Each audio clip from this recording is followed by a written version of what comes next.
السلام علیکم ناظرین، میں ہوں نویدہ شیخ اور آپ سب کو خوش آمدید کہتی ہوں میرے پوڈ کاسٹ آج کے مہمان میں۔ آج کا پوڈ کاسٹ بہت ہی خاص ہونے والا ہے کیونکہ آج ہم بات کریں گے ٹیکس سسٹم پر، جو کہ ہر پاکستانی کے ذہن میں سوال آتے ہیں کہ آخر ہمارا پیسہ جا کہاں رہا ہے؟ کیا فائلر اور نان فائلر میں کوئی فرق ہے؟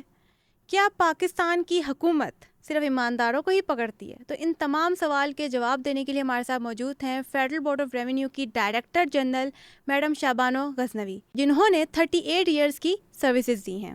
تو وقت ضائع کیے بغیر بڑھتے اپنے مہمان کی طرف اور کرتے ہیں ان کو ویلکم اور سوالات کرتے ہیں کچھ مزیدار سے۔ السلام علیکم میم۔ وعلیکم السلام نویدہ. Thank you for having me in your program and also thank your young team. Thank you. Thank you ma'am, بہت شکریہ، آپ نے ہمیں اپنا قیمتی وقت دیا اور ہم آج آپ سے سوال کریں گے جو کہ ہر پاکستانی کے ذہن میں ہوتا ہے۔ سب سے پہلے تو ہمیں یہ بتائیں کہ فائلر اور نان فائلر میں کیا فرق ہے؟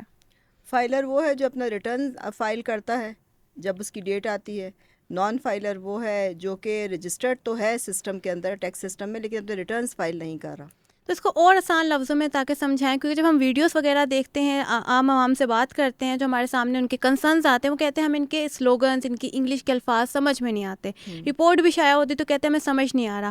ہمیشہ ایک کنسرن ہوتا ہے کہ ہمارا پیسہ آخر جا کہاں رہا ہے، تو پیسہ کہاں جا رہا ہے، اور فائلر بننے میں کیا فائدے ہیں اور نان فائلر کے کیا نقصانات ہیں۔ تو آسان لفظوں میں اس کو بریک ڈاؤن کریں گی تو ہماری آڈینس کے لیے آسانی ہوگی میم۔ اچھا، میں آپ کو پاکستانی طریقے سے جی جواب جی، دیتی ہوں. پاکستانی طریقے سے۔ پاکستانی طریقوں کے میرے کاموں کی نوعیت ایسی رہی ہے کہ میں لوگوں میں بیچ میں زیادہ رہی ہوں، عام لوگوں کے ساتھ. میرا وہ اس طرح کا بیوروکریٹک سیٹ اپ نہیں رہا کہ بس اپنے آفس میں آپ ایک فریزر کے اندر بیٹھے ہوئے فش کی طرح، کولڈ فش. تو عام لوگ جو فائلر نہیں ہیں ان کا یہ فائدہ ہوتا ہے کہ وہ جو ایکٹیویٹیز کر رہے ہوتے ہیں وہ کرائے کے اوپر کسی نئے فائلر کو پکڑ لیتے ہیں، اس کے تھرو اپنے کام کروا لیتے ہیں، اور وہ کسی وجہ سے ٹارگٹ پہ نیٹ کے اوپر نہیں آنا چاہتے. اور اس میں ہر طرح کے لوگ ہیں. کچھ لوگ خوف کی وجہ سے ٹیکس کے ٹارگٹ پہ نہیں آ رہے، اور کچھ لوگ ایسے ہیں جن کے لیے مشکلات رکھی جاتی ہیں تاکہ وہ ہمیشہ سسٹم کے ہاتھوں میں بلیک میل رہیں.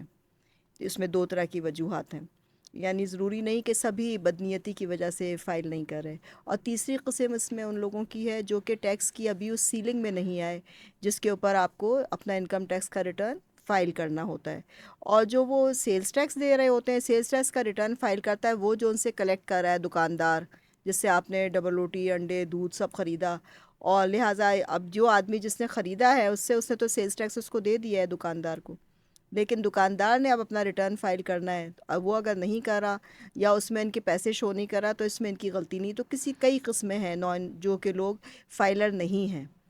اور جو لوگ نان فائلر ہیں وہ جو کہ اپنا ریٹرن جمع نہیں کراتے، اس میں کبھی کبھار تو یہ ہے کہ ایجوکیشن کی پاکستان میں کمی ہے. ان کا وکیل جو ہے وہ بتاتا نہیں کہ بھئی سر آپ کا اب ریٹرن ڈیو ہو گیا. دوسری طرف یہ کہ سسٹمز کی مشکلات ہیں کہ اس کے جو ٹیکنیکل سسٹمز ہیں وہ ایزی نہیں ہیں، مشکل ہیں، اس میں گلیچز آتے ہیں، سرور بار بار گر رہے ہوتے ہیں.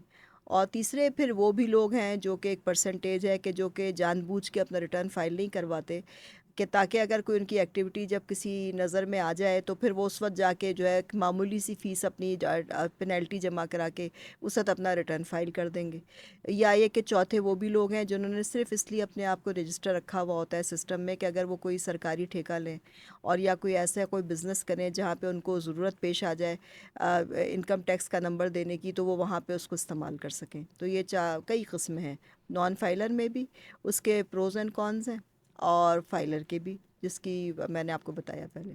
تو میم اکثر ہم سنتے ہیں فائلر کا موسٹلی کہا جاتا ہے، جب بھی ہم وکیل سے بات کرتے ہیں کہ ہمیں فائلر بننا ہے تو وہ ہمیں موسٹلی ایسی چیزیں ہائی لائٹ کرتا ہے جو ایک عام بچے کے لیے ضروری نہیں ہے. کہ 18 سال کا بچہ جو کمانا چاہ رہا ہے یا کما رہا ہے، یا 20 سال کا، اس نے نہ پراپرٹی لینی ہے، نہ گاڑی لینی ہے، نہ کچھ، اس پہ یہ پریشر ڈالا جاتا ہے اور اس کو صرف اسی باتوں کے ذریعے کہا جاتا ہے آپ فائلر بنو، کہ آپ جب آگے جا کے پراپرٹی لوگے، موٹر سائیکل لیتے ہو، گاڑی لیتے ہو، تو آپ کا ٹیکس کم ہو جائے گا. اب اس بچے وہ تو یہی کنسرن کرے گا بھائی مجھے تو ضرورت ہی نہیں ہے تو میں کیوں بنوں.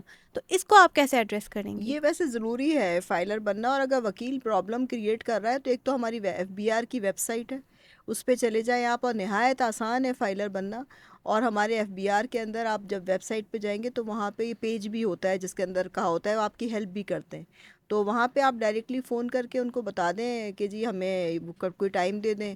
اور اسی طرح سے جو آپ کا علاقہ ہے وہاں کا جو آر ٹی او ہے اور ایل ٹی او ہے, جو بھی آپ کا آر ٹی او ہے, کیونکہ جو نئے رجسٹرنٹ تو آر ٹی او میں جائیں گے, ریجنل ٹیکس آفس میں, وہاں پہ جو رجسٹریشن برانچ ہے وہاں سے رابطہ کر لیں. تو آپ کو کسی کی ضرورت ہی نہیں ہے, آپ وہاں پہ وہ آپ کی ہیلپ کرتا ہے, وہاں کا جو اسٹاف ہے, آپ ان سے ریکویسٹ کر لیں کہ جی مجھے رجسٹر کر دیں. اور اگر آپ کو بالکل سمجھ میں نہیں آ رہا تو وہاں کا جو بھی ایڈیشنل کمشنر ہیڈ کوارٹر ہے ان کے آفس میں جا کے ریکویسٹ کر دیں کہ ہماری ہیلپ کر دیں, تو وہ گائیڈ کر دیں گے آپ کو, اور کسی کی ڈیوٹی لگا دیں گے آپ کے ساتھ کہ جی ان کی ہیلپ کر دیں تاکہ یہ اپنے آپ کو رجسٹر کروا لیں. تو وہ پھر آر ٹی او کی بلڈنگ میں ہی پورا سیکشن ہوتا ہے جہاں سے آپ کی ہیلپ ہو جاتی ہے, صحیح. زیادہ تر ایسا ہوتا ہے. تو ابھی آپ بات کر رہی تھیں کہ جو سسٹم بنا دیا گیا ہے ڈیجیٹل سسٹم, اس سے یعنی کہ ہم لوگ جلدی جو ہے فائلر بن سکتے, پہلے وہ جی, جو لینتھی سسٹم تھا وہ ختم ہو اور گیا. وکیلوں کی طرف سے جو مسئلہ پیدا ہوتا تھا, جو کئی دفعہ وکیل بھی نہیں ہوتے تھے اور صرف وہ ٹیکس کا کہ ایک طرح سے آپ سمجھ سکتے ہیں کہ مڈل مین ہوتے تھے, یا عام زبان میں آپ ان کو ٹاؤٹ کہیں گے. تو وہ لوگ جو لوگوں کو بلیک میل کرتے تھے, وہ پھر وہ بلیک میلنگ ختم ہو جائے اور عوام کا جو ہے رابطہ جو ہے ڈیجیٹائزیشن کی وجہ سے ان کے معاملات ان کے کنٹرول میں آ جائیں. تو یہ تو ان کے لیے سن 2005 سے لے کے 8 تک پورا جو ہے F B R reforms and change management programme ہوا تھا. اتفاق کی بات ہے کہ میں بھی اس کے اندر لیزون آفیسر تھی, تو یہ ہم نے سسٹم رول آؤٹ کیا تھا, اور اس کے پیچھے سسٹمز رکھے گئے تھے آرٹیفیشیل انٹیلیجنس اور فزی انٹیلیجنس کے, جس کی وجہ سے بہت سارے جو پیچیدہ ویریفیکیشنز تھیں وہ خود بخود ہو جاتی تھیں. اب آج کل کا مجھے نہیں پتا کہ اس میں کیا ایشوز ہیں, لیکن میرے خیال میں اب بھی بڑا آسان ہے, اتنا مشکل نہیں ہے. کیونکہ میم بیسیکلی وہ ایک, یا تو پھر ہم یہ ریکویسٹ کر سکتے ہیں ایف بی آر کی طرف سے کچھ ایسی ویڈیوز نکالی جائیں کہ اس سسٹم کو یوز کیسے کرتے ہیں, کیونکہ اکثر ہم جب انٹرنیٹ پہ دیکھتے ہیں نہ یوز کرنا ہمیں آ رہا ہوتا ہے, نہ ان کے ٹرمز ہمیں سمجھ میں آ رہے ہوتے ہیں. ایف بی آر کی پیج کے اوپر بھی آپ نے چیک کیا؟ جی ایف بی آر کے پیج پہ, یا پھر ہم یوٹیوب پہ جا کے جب سرچ کرتے ہیں, موسٹلی لوگ بھی سرچ کرتے ہوں گے کہ جب انہوں نے فائلر بننا ہے تو ان کو پہلے تو ایک وہ فیس بک پہ ایک مل رہا ہوتا ہے پمفلٹ سا کہ آپ اس نمبر پہ رابطہ کریں, کال کریں تو اٹھائی نہیں جاتی. اگر کال کہیں نہ کہیں اٹھا بھی لی ہے, یا انہوں نے خود بھی اگر کسی سے گائیڈنس لے لیے کہ آپ نے کسی ایپ کے تھرو جو ہے اپنے آپ کو رجسٹر کرنا ہے اور فائلر بننا ہے, تو وہاں کے کچھ ٹرمز ایسی ہوتی ہیں جو کہ ایک عام آدمی کو, ایک غریب آدمی کو, یا جو اتنا پڑھا لکھا طبقہ نہیں ہے اس کو سمجھ نہیں آتی, تو اس کو پھر وہ مشکلات کا سامنا کرنے کو ملتا ہے. اور پھر اس وجہ سے ہوتا یہ ہے کہ اس کا ٹیکس کٹتا ہے, پھر وہی سوال کہ ہمارا پیسہ جا کر رہا ہے. ہاں, تو یہ کنسرنیبل نہیں, مگر چیز ہے. پیسہ تو اس وقت جائے گا جب پہلے وہ رجسٹر ہو. اگر آپ کا ایف بی آر کے اندر یہ معاملہ ہے تو ایف بی آر کا تو پورا ایک سیکشن ہے, اور آپ ان سے بات کریں کہ جی یہ آپ کی جو ویڈیوز ہیں یہ کام نہیں کر رہی ہیں, اور یہاں پہ آپ کے جو فون ہے کوئی اٹھا نہیں رہا. اگر وہ جو لوگ فون پہ اٹھانے کی ڈیوٹی پہ مامور ہیں اور لوگوں کی ہیلپ کرنے کے اوپر ہیں, اگر وہ نہیں اٹھا رہے تو پھر یہ تو کمپلین لانچ ہے. یہ تو پورا وہاں پہ ایک پورا سیکشن ہے اس کے اوپر. تو جی ہاں, اس چلیں کے اوپر آپ تو سینئر پھر لوگ. ماشاء اللہ ڈائریکٹر جنرل ہے, تو آپ ریکویسٹ ضرور کریے گا اپنے ڈپارٹمنٹ سے کہ ہماری عوام کے لیے تھوڑی سی آسانی کی جائے, ہماری کالس وغیرہ اگر بالکل, آتی ہیں آپ کو تو. پتہ ہے کہ یہ تو یعنی جو جب یہ میں 2005 سے 8 کا بتا رہی ہوں پیریڈ, ہم لوگ تو کیمپس لگاتے تھے, اور کیمپس لگا کے لوگوں کو بلا کر ان کو کہتے تھے کہ جی آپ بتا دیں کیا ایشو ہے. وہیں پہ کمپیوٹرز لے کے بیٹھے ہوتے تھے, اور محلوں کے اندر جو کوئی امپورٹنٹ کوئی چیمبر آف کامرس کے کوئی ذیلی آفیسز وغیرہ ہوتے تھے, وہاں پہ میں نے بندے بٹھائے ہوئے تھے کہ وہ پہ کمپیوٹرز لے کے بیٹھے ہوتے تھے, اور لوگ ان کو ڈائریکٹ رابطہ کرتے تھے. ان کی باقاعدہ اٹینڈنس ریکارڈ ہوتی تھی اپنے ہمارے جو کمپیوٹر کے اسسٹنٹس ہوتے تھے کہ وہ اس جگہ پہ انہوں نے ڈیوٹی پہ رپورٹ کیا یا نہیں کیا. تو یہ تو پھر چیمبرز آف کامرس کے ساتھ ہم نے بڑا لیزون کیا, سب کچھ کیا, تو اس سے تو ہم نے ہزارہا لوگ رجسٹر کرائے تھے. اب آج کل کا جو سسٹم ہے یہ تو پھر ایڈمنسٹریشن کی ذمہ داری ہے, ایف بی آر کی ممبر ایڈمنسٹریشن سے آپ کو پوچھنا چاہیے. چلیں ہم پوچھیں گے, لیکن ہم آپ سے ریکویسٹ بھی کریں گے کہ ان سے رابطہ کریں کسی طریقے سے, جو ہمیں مسئلے آ رہے ہیں, ہماری عوام کو مسئلے آ رہے ہیں, وہ ذرا تھوڑے سے ایڈریس کیے موجودہ جائے. حالات میں تو آپ کا ان سے رابطہ, کیونکہ آپ میڈیا سے ہیں, آپ ان سے رابطہ کر سکتی ہیں, ٹھیک ہے, کیونکہ ظاہر ہے کہ جو ہم آفیسرز ہیں ہم عوام کے لیے ہی بٹھائے گئے ہیں, صحیح اور اگر ہم عوام کے لیے اویلیبل نہیں ہیں تو پھر ہم کس کے لیے اویلیبل ہیں. صحیح بات کہہ رہی ہیں میم. آپ نے ابھی جب ایڈریس کری تھی فائلر نان فائلر, آپ نے انکم ٹیکس اور سیلز ٹیکس کی بات کی. یہاں پہ بھی کنفیوژن آتی ہے, آپ ڈفرینشیٹ کر سکتے ہیں کہ انکم ٹیکس اور سیلز ٹیکس میں کیا فرق ہے؟ انکم ٹیکس سب کے لیے نہیں ہے. انکم ٹیکس صرف ان لوگوں کے لیے ہے جو کہ جن کی انکم جو ہے, جن کی آمدنی جو ہے وہ اس سطح میں آتی ہو, اس لیول پہ آتی ہو جہاں پہ ان کے اوپر انکم ٹیکس ان کو دینا پڑتا ہے. انکم ٹیکس جو ہے یہ ڈائریکٹ ٹیکس ہے, اور سیلز ٹیکس جو ہے یہ انڈائریکٹ ٹیکس ہے. سیلز ٹیکس جو ہے وہ ہمارا جو ہے زیادہ ریلیونٹ ٹیکس ہے, اور سیلز ٹیکس ہمارا تقریباً 100% آتا ہے. جو عام لوگ کچھ بھی خریداری کرتے ہیں, کوئی کھانا کھاتا ہے, کوئی چیز خریدتا ہے, کچھ بھی کرتا ہے, وہ سیلز ٹیکس پے کرتا ہے, کیونکہ it is part of the price یعنی قوت جو اس کی خریداری کی قیمت ہے اس کے اندر سیلز ٹیکس شامل ہوتا ہے. سیلز ٹیکس جو ہے وہ سیلز کے اوپر ہے. کوئی بھی چیز فروخت ہوگی تو اس پہ سیلز ٹیکس اس کو دینا پڑے گا. یعنی جو چیز آپ نے خریدی, جو چیز بکی, اس کے اوپر جو ٹیکس ہوتا ہے اس کو سیلز ٹیکس کہتے ہیں. انکم ٹیکس صرف ان لوگوں کے لیے ہے جن کی جو آمدنی ہے تمام خرچوں نکالنے کے بعد وہ اتنی بچ جائے کہ وہ پھر اس کے اوپر اس کو الگ سے ٹیکس دینا پڑے, کہ وہ اس میں نصاب میں آ جائیں, ان کے اوپر حد لگ جائے. اور ایک بات میں اس میں اپنی طرف سے ایڈ کروں گی کہ انفارچونیٹلی کیونکہ پاکستان کا مانیٹرنگ کا نظام بالکل کمزور ہے, انکم ٹیکس جو ان کے اپنا ٹیکس ہوتا ہے جو ان کو دینا ہوتا ہے وہ بھی اپنی قیمت کے اندر شامل کر کے اپنے ایکسپینس آؤٹ کر دیتے ہیں. یعنی یہ کہ جیسے اگر ایک آدمی کو 2 لاکھ روپے ٹیکس دینا پڑ گیا کسی چیز کے اوپر, تو وہ 2 لاکھ روپے پھر اپنے سامان کے اندر ہی شامل کر کے اس کو ٹیکس کو جو بھی اس نے انکم ٹیکس دیا تھا وہ اس کو اپنی دوسری ٹرانزیکشنز کے تھرو ریکور بھی کر لیتا ہے اور اس کو ایکسپینس میں شو کر دیتا ہے. اور یہ مانیٹرنگ کا فلو ہے. یعنی کہ ہے بی آر کے کچھ ہیں فلاز یہاں پر. جی فلاز ہماری مانیٹرنگ کے اندر فلاز ہیں, لیکن یہ کہ انکم ٹیکس سب کے لیے نہیں ہے, سیلز ٹیکس تو سب کے لیے اور وہ لوگ دے رہے ہیں. اور سیلز ٹیکس کی بھی مانیٹرنگ جو ہے وہ نہایتی آپ دیکھیں کمزور ہے. اس کی مثال یہ ہے کہ اب آپ نے کسی دکاندار کو دیکھا کہ اس کے پاس ایک دکان تھی کچھ عرصے پہلے اور اس کے بعد تھوڑے دنوں کے اندر اس نے 4 پلازا کھڑے کر لیے, تو کیسے؟ کیونکہ وہ جو سیلز ٹیکس جمع کر رہا ہے ہر چیز کے اوپر, وہ سیلز ٹیکس کا جو ریٹرن فائل کر رہا ہے اس میں شو ہی نہیں کر رہا. پبلک جو اس سے خریداری کر رہی ہے وہ تو ہر چیز پہ سیلز ٹیکس دے رہی ہے, لیکن وہ سیلز ٹیکس جو ہے جو آپ دیکھیں نا, ابھی آپ بینک سے اگر قرضہ لینے جاتے ہیں تو آپ کا جو انٹرسٹ ریٹ ہے وہ چاہے اوپر سے بینک والے کم بھی بتائیں, اندر سے کمپاؤنڈیبل ہوتا ہے. اور ایک ٹیکنیکل ٹرم مجھے استعمال کرنی پڑے گی, اس کو کہتے ہیں انٹرنل ریٹ آف ریٹرن, کہ وہ سود کا وہ ٹیکس نہیں ہوتا, وہ انٹرسٹ نہیں ہوتا جو کہ آپ کو بینک والے ڈائریکٹلی بتاتے ہیں. جو اس کی اندر کی جو ویلیو ہوتی ہے ڈفرینٹ فیکٹرز کی وجہ سے, وہ فیکٹرز کی وجہ سے وہ کہیں زیادہ ہوتی ہے. اب اگر آپ نے فار ایگزامپل بینک سے کوئی کچھ لاکھ روپے یا کوئی کروڑ روپیہ قرضہ لیا تو آپ سوچیں آپ کی اس کی سود کی قسط کتنی بنے گی پرنسپل کے علاوہ. لیکن اگر آپ نے عوام کا پیسہ, سیلز ٹیکس عوام کا پیسہ ہے, انکم ٹیکس خواص کا پیسہ ہے, خاص لوگوں کا پیسہ ہے, یعنی جو اس لمٹ میں آتے ہیں, لیکن سیلز ٹیکس عام لوگوں کا پیسہ ہے. جب سیلز ٹیکس میں ایک آدمی نے آپ کو کوئی پیسے دیے تھے سیلز ٹیکس کے, سمجھے کہ وہ قومی امانت ہے, پبلک ایکسچیکر, سیلز ٹیکس قومی امانت ہے. اب وہ دکاندار نے یا جو بزنس مین تھا اس نے سیلز ٹیکس نہیں دیا, اس نے اس کو اپنے کاروبار میں لگایا, اس کو گھمایا, اور بعد میں کبھی اگر اس کو موڈ ہوا یا کوئی کیس بن گیا یا کچھ ایسا ہوا تو اسے ایک معمولی سی 5-10 ہزار 20 ہزار کو اس قسم کے, یعنی اکارڈنگ ٹو دا پلان کچھ بڑی معمولی رقم ادا کر کے, اور وہ اس نے لیٹ ریٹرن فائل کر دیا. یہ تو کوئی بات نہ ہوئی کہ جی آپ نے لیٹ ریٹرن فائل کر دیا یا آپ نے معمولی سی پینلٹی دی. اگر آپ نے یہی پیسہ جو قوم کا جو نام پہ آپ نے جمع کیا تھا, کیونکہ آپ امین تھے قوم کے, ہر دکاندار ہر بزنس مین سیلز ٹیکس کے معاملے میں قوم کا امین ہے. اگر آپ نے وہ قومی پیسہ جو ہے ٹائم پہ جمع نہیں کروایا اگلے مہینے کی 15 تاریخ تک, تو اور اس میں آپ نے جا کے اپنے دوسرے مال اور پلازا کھڑے کر دیے, اور پھر اس کے بعد میں آپ نے کوئی مشکل سے کچھ ہزار روپے یا معمولی سے کچھ لاکھ روپے دے دیے, اگر آپ پہ کیس بنا وہ بھی, تو یہ تو کوئی بات نہیں ہے کہ آپ نے اگر یہی پیسہ بینک سے لیا ہوتا تو آپ کو کتنے کروڑ روپے دینے پڑتے یا کتنے لاکھ روپے آپ کو دینے پڑتے اس کا سود. اور لیکن آپ دیکھیں کہ وہ مانیٹرنگ نہ ہونے کی وجہ سے وہ سارا جو سیلز ٹیکس جمع ہوتا ہے وہ سارا کا سارا جو ہے وہ جا کے جذب ہو جاتا ہے ان لوگوں کی جیب میں جو کہ یہ سیلز ٹیکس جمع کر رہے ہیں اور ان سے اپنی پراپرٹیز بنا رہے ہیں, لیکن حکومت کے خزانے میں جمع نہیں کروا رہے. یعنی کہ جو ہمارے میجر ٹیکسز بھی لگتے ہیں جیسے کہ سیلری کٹ لگ گیا, موبائل ریچارج پہ لگ گیا, فیولز پہ لگ گیا, اس پہ یعنی کہ چیک اینڈ بیلنس نہیں ہے. نہیں, چیک ہے, کتابوں میں ہے, لیکن جس طرح سے اس کو امپلیمنٹ ہونا چاہیے وہ نہیں ہو رہا, جبکہ وہ جمع ہو رہا ہے ادھر جا رہا ہے. نہیں, اب آپ نہیں دیکھیں کہ وہ تو چیز ایک سامنے رکھی ہوئی ہے, جمع ہو رہی ہے, وہ آخر جو ہے وہ کیونکہ گورنمنٹ کے کٹی میں نہیں جا رہی, اس وجہ سے عام آپ دیکھ رہے ہیں جو خاص لوگ ہیں جن کے پاس یہ ادارے ہیں جو بزنس کر رہے ہیں, وہ آپ دیکھیں نا کہ ان کے بزنسز کتنے پھیل گئے, اور ان کے بزنسز اتنے پھیل گئے ہیں کہ وہاں پہ آپ وہ تو بالکل ان کے جو اسٹاف ہے اس کے لیے بھی آپ دیکھیں ان کا کیا رویہ ہے پرائیویٹ سیکٹر میں بھی, اور اس کے بعد وہ تو پھر آ کے حکومت کو بھی آنکھیں دکھاتے ہیں, جبکہ وہ عوام کے جو ہے چوری کے پیسے سے میں کہوں گی کہ جو امانت کا پیسہ ہے سیلز ٹیکس, اس کے اوپر جا کے یہ جو ہے خدا بن کے بیٹھے ہوئے ہوتے ہیں, اور پھر اسی پیسے پہ اپنے آپ کو انہوں نے اتنا پروموٹ کیا ہوتا ہے کہ یہ تو پھر حکومت کو یا کسی عام آدمی کو گھاس بھی نہیں ڈالتے.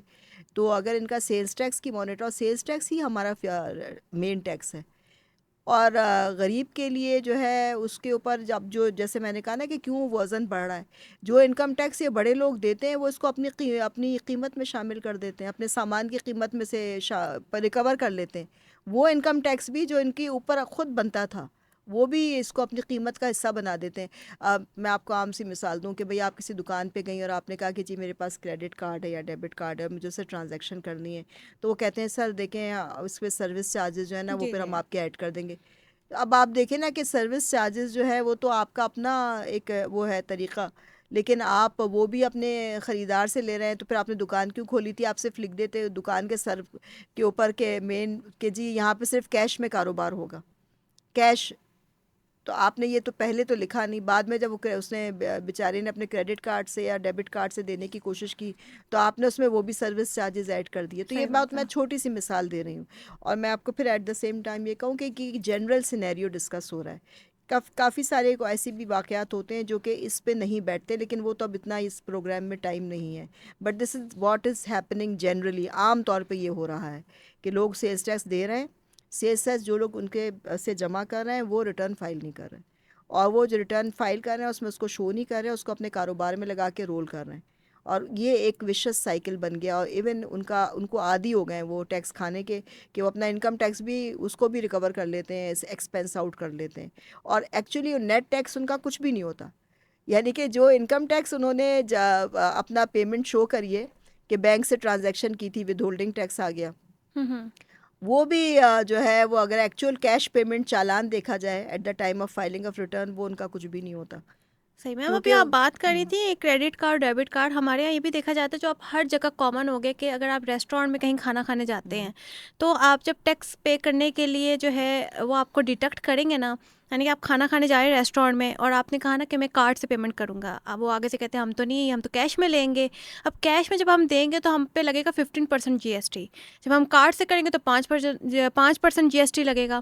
اس حوالے سے کچھ بتائیں کہ کیا یہ چیک اینڈ بیلنس ہوتا ہے، کیا ہم جو پیسہ دے رہے ہیں ٹیکس کا واقعی جمع بھی ہوتا ہے، کیا FBR وہاں پہ اس کے پاس جا کے رجسٹر بھی ہو رہا ہے کہ نہیں؟ یہ میں نے آپ کو پہلے والے جو آپ کا سوال تھا اس میں اس کا جواب دے دیا ہے کہ کیا ہو رہا ہے. ایکچولی مطلب یہ جو کاروباری ہمارا طبقہ ہے اس کے اندر یہ جو آپ دیکھ رہی ہیں نا ہیومنگس ایکسپینشن، کہ ابھی ایک آدمی نے ایک چائے کا ڈھابا کھولا تھا اور تھوڑے دنوں میں آپ دیکھتے ہیں کہ اس کے 5-6 ڈھابے اور بڑے اچھے والے کھلے ہوئے. ایسا ہی ہے. تو یہ تو دیکھیں نا یہ کیسے ہو رہا ہے. یہی ہو رہا ہے جو آپ نے ابھی بتایا کہ بھائی وہ جو سیلز ٹیکس ہے، وہ سیلز ٹیکس وہ ریٹرن جو فائل کر رہا ہے وہ تو نہیں دے رہا نا اپنے اس ریٹرن میں. اس نے آپ سے تو لے لیا 15% ٹیکس، لیکن اس نے آگے جمع نہیں کرایا.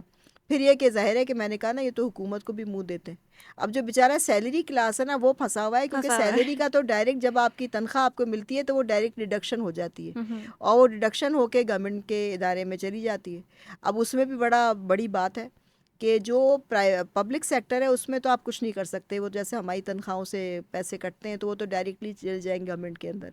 لیکن جو پرائیویٹ سیکٹر کے ادارے ہیں آپ دیکھیں کہ وہ بھی ریٹرن نہیں فائل کرتے. یہ والا جو کہ اپنے ملازمین کے بارے میں ایک ریٹرن فائل کرنا ہوتا ہے ان کو، وہ ریٹرن فائل نہیں کرتے.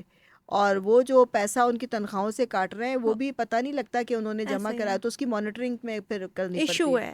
نہیں ہم تو کرتے ہیں، یعنی ہم جب تک میں کمشنر تھی یا جونیئر اس میں تھی تو پھر تو میں نے کی، ہم نے کافی بڑے بڑے لوگوں سے ان کے پیسے جمع کرائے جنہوں نے اپنے ملازمین کی تنخواہوں سے پیسے کاٹے تھے لیکن گورنمنٹ میں نہیں جمع کروائے تھے، بڑے بڑے ادارے تھے. میم اسی طرح مجھے ایک بات یاد آ رہی، میں نے کہا میں آپ سے شیئر کروں. کچھ ایک نامور یونیورسٹیز ہیں جہاں پہ لوگ کام کرتے ہیں تو ان کی جو سیلری آتی ہے وہ 30,000 سے بھی کم ہے. 30,000 پہ تو ٹیکس لگنا ہی نہیں چاہیے. اگر 30,000 سے بھی کم ان کی تنخواہ ہے اور اس پہ سیلری ٹیکس لگ رہا ہے اور وہ کٹ اگر لگ گیا، ان کے پاس جو بچی کچی رقم آتی ہے اسے تو ان کا گزارا نہیں ہے. تو اس سب کے حوالے سے آپ بتائیں کہ کیا یہ جو ٹیکس لگ رہا ہے اس رقم کے اوپر کیا یہ ویلڈ ہے، یہ صحیح ہے؟ ظلم ہے. تو اس کو کس طریقے سے ہمیں ٹیکل کرنا چاہیے؟ مانیٹرنگ. اور مانیٹرنگ کون کرے گا؟ FBR کر رہا ہے؟ نہیں. اگر وہ کرنا کہیں اگر کوئی آ جائے ایسا آدمی ہماری طرح کا کہ جس کے بارے میں ان کو دور سے بھی شک ہو کہ بھائی یہ تو پکڑ لے گا، نہیں پکڑے گا نہیں، لیکن ہمارے پیسے وہ جو ہم نے لوگوں سے، غریبوں سے، عام لوگوں سے لے کے رکھے ہوئے یہ جمع کروائے گا، تو وہ تو کیمپین چلا دیں گے کہ سر اس کو آپ نے نہیں لگانا. آپ باہر سے کالے چور کو بلا کے لگا دیں، آپ نے اس کو نہیں لگانا، اس بندے کو نہیں لگانا، کیونکہ یہ عام لوگوں کی مدد کرتا ہے. اب دیکھیں نا آپ کا جو یہ ٹیکس جمع ہوتا ہے یہ کیا پیٹرول سے جمع ہو رہا ہے؟ اور جبکہ آپ کو تو وہ جو سیلز ٹیکس آپ کا جو ہے پورا جو ہے ٹھاٹے مارتا ہوا سمندر ہے وہ آپ اس کو دیکھ نہیں رہے. اب وہ تو بیچارہ غریب آدمی جو ہے پسے جا رہا ہے. آپ نے انکم ٹیکس کا ریٹ اتنا بڑھا دیا, جو کہ ہمارا آپ کو پتہ ہے جب ہم نے سیلز ٹیکس کا نظام آیا تھا 1990 میں, اتفاق کی بات ہے میں اس وقت اسسٹنٹ کلیکٹر تھی 1990 میں, تو اس کا جو ہے وہ بھی مسودہ تک میرے سامنے بنا ہے.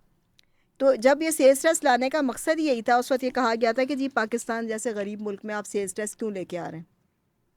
تو یہ کہا گیا تھا کہ ہم سینٹرل ایکسائز ڈیوٹی کو ختم کریں گے اور ہم انکم ٹیکس کو کم سے کم کریں گے.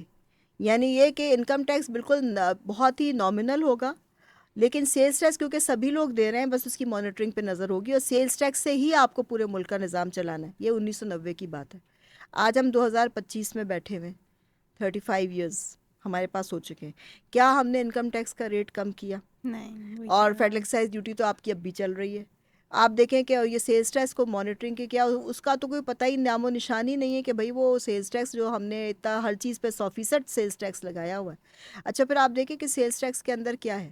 اب ایک آدمی تھا, اس نے کوئی چیز امپورٹ کری, اس نے امپورٹ کے ٹائم پہ سیلز ٹیکس دیا, جو ایک غلط بات ہے کہ بھئی امپورٹ کے ٹائم ابھی تو اس سے کچھ بنایا ہی نہیں ہے, لیکن ان کو پتہ ہے ہمارا مانیٹرنگ سسٹم نہیں ہے تو وہ کم چلو پھر بھی امپورٹ کے ٹائم پہ اس نے دے دیا.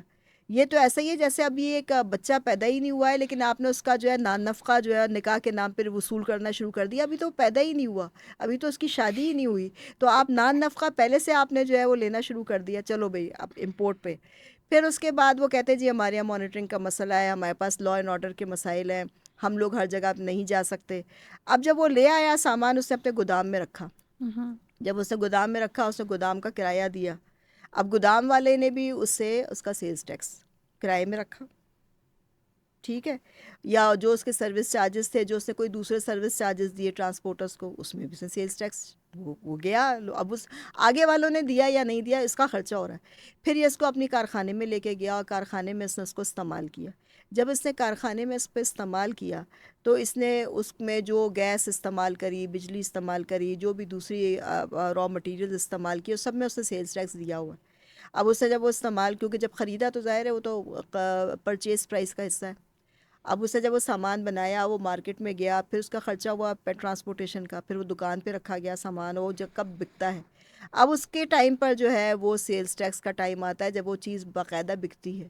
تو آپ دیکھیں نا کہ وہ امپورٹ سے لے کر, یا چلو لوکل مارکیٹ سے بھی کوئی سامان خریدتا ہے, اور اس میں را مٹیریل سے لے کے چیزوں کے بننے کے دوران ورک ان پروسیس جس کو کہتے ہیں, اور اس کے بعد جب اس کا سامان تیار ہو کے مارکیٹ میں بکتا ہے, اس وقت تک کتنے سٹیجز پہ سیلز ٹیکس دے رہا ہے, لیکن اس کی مانیٹرنگ نہیں ہے پراپر.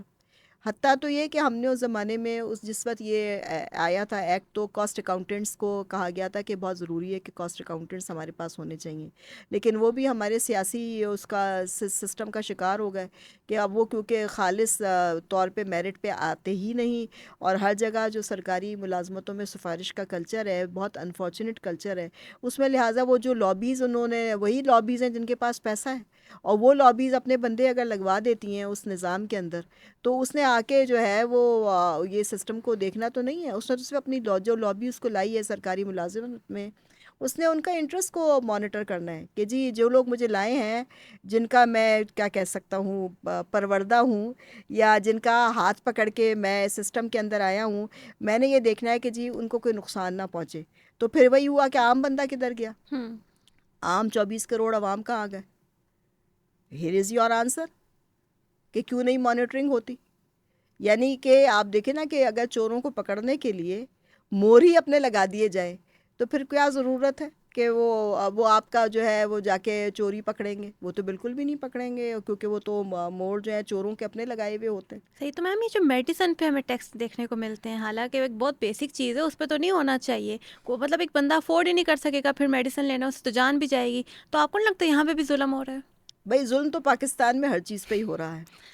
آپ دیکھیں کہ اس میں آپ کو صحیح جواب دوں گی. جو حق بات ہے وہ یہ ہے کہ یہ جو میڈیکل کمپنیز ہوتی ہیں, یہ لوگ ان کی بڑی بڑی طاقتور کمپنیز ہیں, اور یہ پوری دنیا کا ایک انٹرنیشنل کارٹیل ہے. اور آپ اس میں آپ لوگوں نے کووڈ وغیرہ کے زمانے میں باتیں سنی ہوں گی کہ یہ بہت خوفناک قسم کی لابیز ہیں, اور ان کے بجٹس اتنے بڑے ہوتے ہیں جو کئی جیسے ہمارے جیسے ملک ہوتے ہیں, ہمارے ملکوں کے بجٹ سے زیادہ ان کے بجٹ ہوتے ہیں.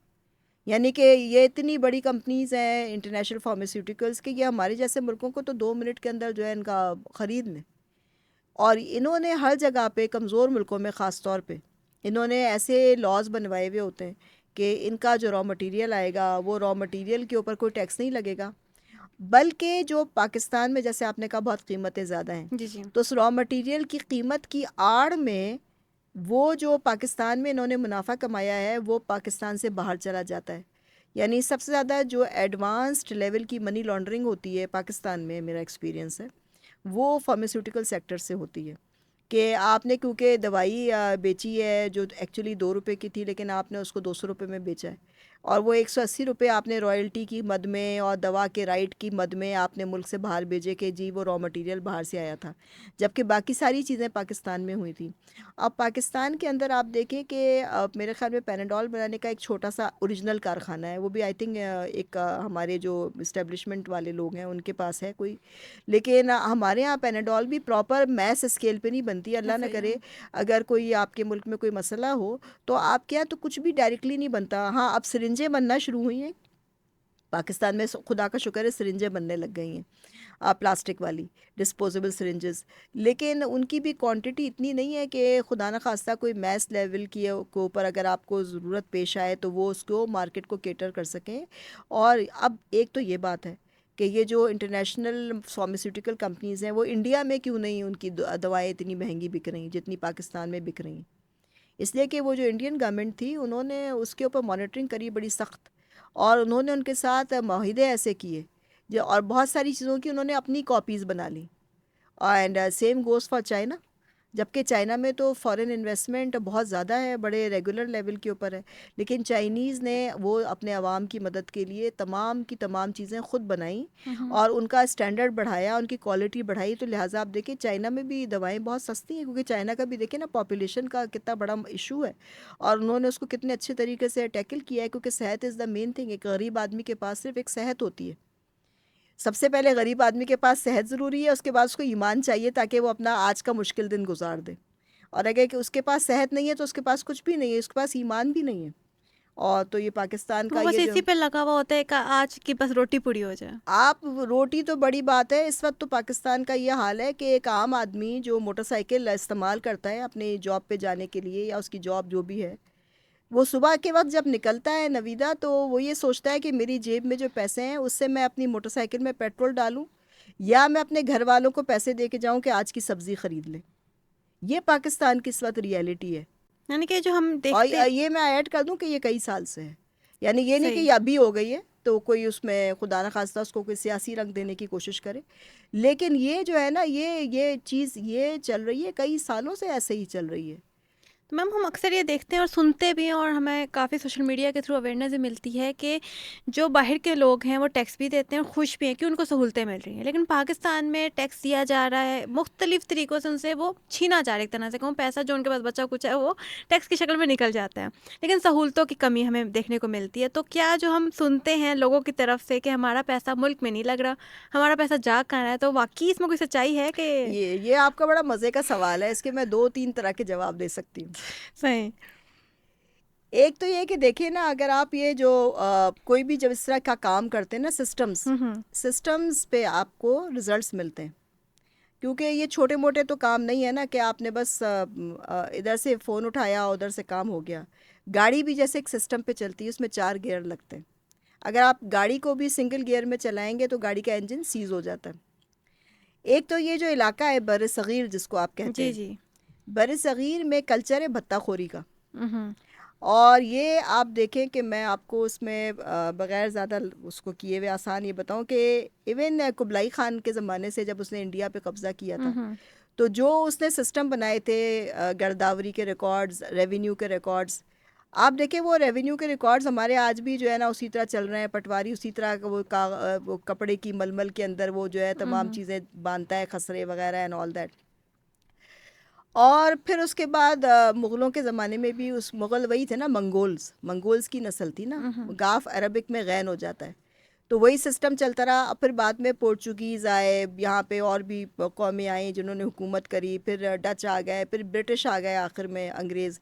تو کیونکہ انہوں نے سب نے کہا تھا بھائی ہم نے کم سے کم وقت میں زیادہ سے زیادہ پیسہ کمانا ہے، تو ہمیں یہاں پہ سسٹمز بنانے کی کیا ضرورت ہے، جو چیز جہاں سے مل رہی ہے اس کو اٹھا لو. تو وہ جو سسٹمز کے اوپر جو اس وقت سے کام ہوا تھا تھوڑا بہت، وہ پاکستان میں انفارچونیٹلی آج بھی چل رہا ہے. اس میں کوئی اتنا خاص چینج نہیں آیا سوائے اس کے کہ ہم لوگ اب کمپیوٹرائزیشن لے آئے تھے یہ ریفارمز کے زمانے میں. سن 2005 سے لے کے 8 تک کا پیریڈ جو تھا اس کے اندر کافی کام ہوا تھا اس کے اوپر. اس سے پہلے بھی ہو رہا تھا لیکن کمپیوٹرائزیشن مین اسٹریم اس وقت ہوئی ہے FBR کی.